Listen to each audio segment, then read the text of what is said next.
Welcome to the Visual Fractions YouTube channel. Today, we're going to explore how to convert the fraction 25/100ths to a decimal.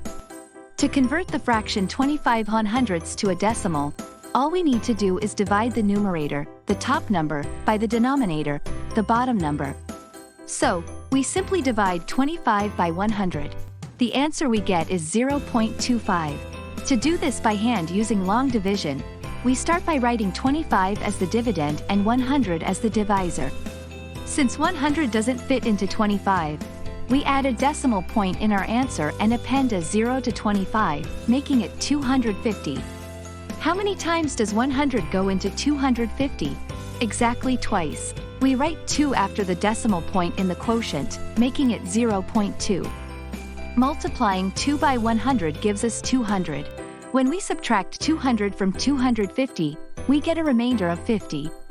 Next, we add another 0 to the remainder, making it 500. How many times does 100 go into 500? Exactly 5 times. We write 5 after the decimal point in the quotient, making it 0.25.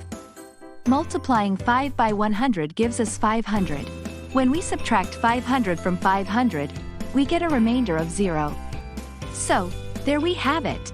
The fraction 25/100ths converted to a decimal is 0.25.